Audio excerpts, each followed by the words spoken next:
Hukum Administrasi Negara, tugas kelima.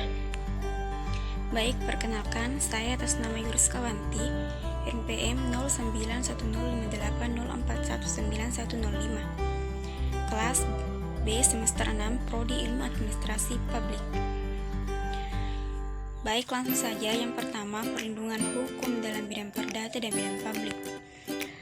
Pengertian hukum dalam bidang perdata: pemerintah dalam melakukan tugasnya memerlukan kebebasan bertindak dan mempunyai kedudukan istimewa dibandingkan dengan rakyat biasa. Oleh karena itu, persoalan menggugat pemerintah di muka hakim tidaklah dapat disamakan dengan menggugat rakyat biasa.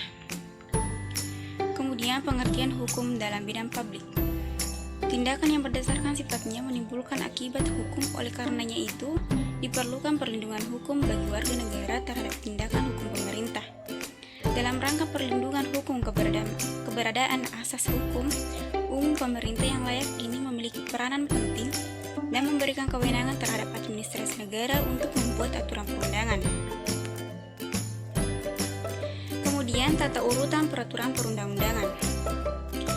Tata urutan peraturan perundang-undangan di Indonesia, yakni Undang-Undang Dasar tahun 1945, TAP MPR, Undang-Undang per PP pengganti Undang-Undang, PP, Perpres, Perda Provinsi dan Perda Daerah.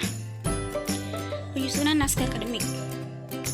Berdasarkan pasal 1 angka 11 Undang-Undang 12 tahun 2011, naskah akademik adalah naskah hasil penelitian atau pengkajian hukum dan hasil penelitian lainnya terhadap suatu masalah tertentu yang dapat dipertanggungjawabkan secara ilmiah mengenai peraturan masalah tersebut dalam suatu rancangan undang-undang dan peraturan daerah provinsi atau rancangan peraturan daerah kabupaten atau kota sebagai solusi terhadap permasalahan dan kebutuhan hukum masyarakat. Perlu dicatat bahwa naskah akademik hanya dipersyaratkan ketika pembentukan undang-undang dan peraturan daerah provinsi atau kabupaten atau kota. Berlaku sebaliknya, peraturan perundang-undangan lainnya tidak disyaratkan untuk memiliki naskah akademik.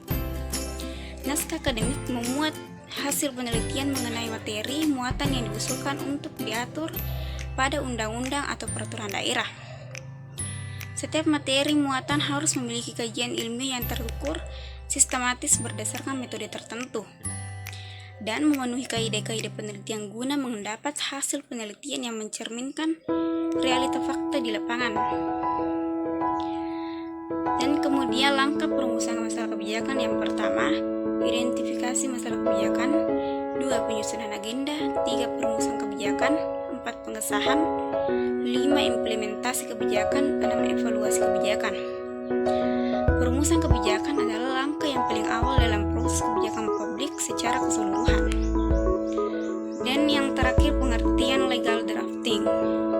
Legal drafting adalah kegiatan praktik umum yang menghasilkan peraturan. Sebagai contoh, pemerintah membuat peraturan perundang-undangan di Aceh disebut kanun atau perjanjian atau kontrak kerjasama dan lainnya yang mengikat pihak-pihak yang melakukan perjanjian atau kontrak. Sekian dari saya.